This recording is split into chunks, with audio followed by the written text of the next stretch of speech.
Det her var mig for 90 dage siden, og det her det er mig nu, efter at have været på den mest intense kost- og træningsplan, jeg nogensinde har prøvet. Jeg har trænet en del år, men har de sidste 6 måneder slappet lidt for meget af, hvilket jeg skal have sat en stopper for af en meget specifik grund.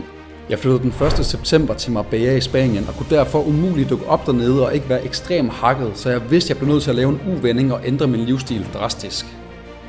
Jeg vidste derfor, at jeg blev nødt til at række ud til en af de bedst omtalte personlige trænere, jeg kender, Nikolaj Heindorf, som skulle hjælpe mig med at komme i mit livsform.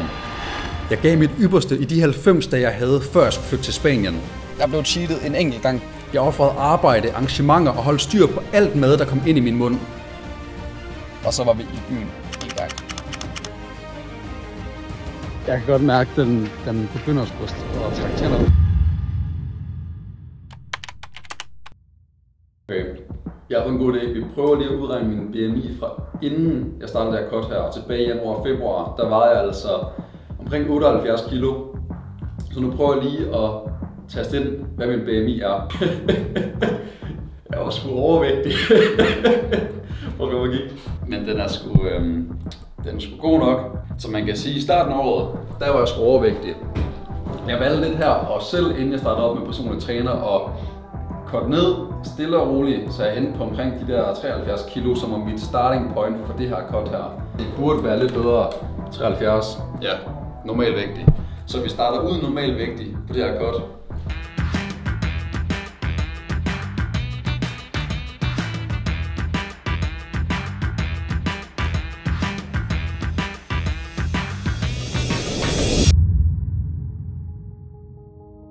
Vi er officielt i dag halvvejs inde i challenge, i processen, i the cut. Jeg vil sige, jeg tror, jeg har tabt mig 4 kilo eller sådan noget. Jeg kan godt mærke nu, den begynder at blive pres. Altså med træningerne er hårde. Cardio, det skal man virkelig tage sig sammen for at lave.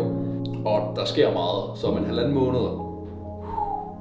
bliver det rigtig skarpt. Jeg kunne rigtig godt tænke mig lige at give noget baggrundshistorie på, hvorfor jeg egentlig startede det her cut. Tilbage i februar-marts måned, der så jeg mig selv i spejlet, og jeg kunne ikke lige være så. Jeg følte mig ikke selvsikker i egen krop mere, så jeg vidste, jeg blev nødt til at gøre noget ved det. Så mange personer går og har et mål, en drøm om at opnå et eller andet i livet, men de bliver ved med at udskyde det. Jeg gør det på mandag, jeg gør det næste uge, jeg gør det næste måned. Men jeg vidste, jeg havde en deadline, så jeg blev nødt til at tage action med det samme. Det var præcis det, jeg gjorde. Jeg rakte ud til Nikolaj Heindorf for at høre, om han kunne være klar på den her rejse sammen med mig, og det var han. Når jeg sætter mig noget for, så er det alt eller intet. Jeg vidste, at den her rejse det ville kræve alt, jeg havde i min krop. Men jeg vidste også, at resultatet det kunne være vildere, end jeg nogensinde turde forestille mig.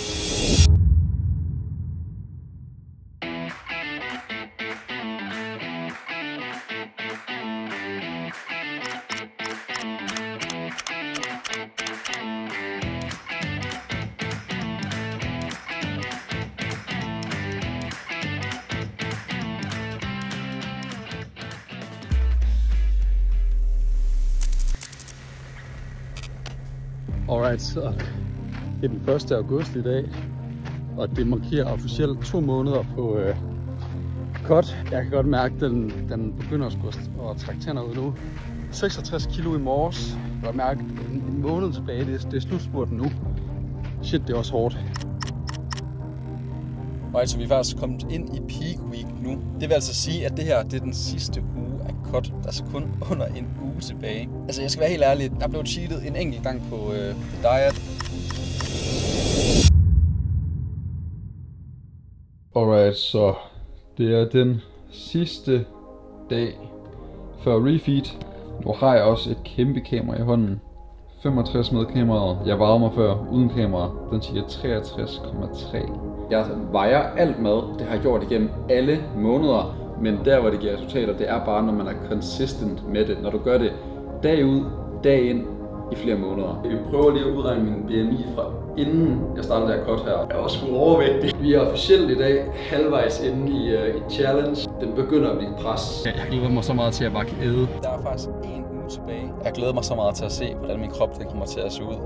Officielt efter 90 dage. Fordi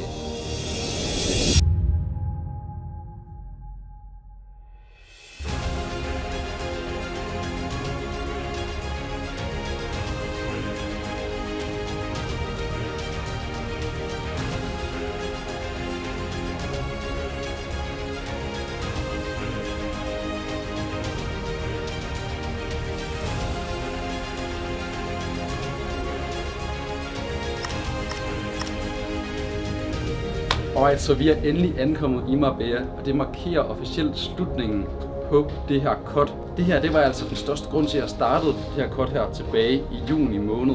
Vi har vejret i baggrunden, vi har smukke omgivelser, vi har pool lige dernede.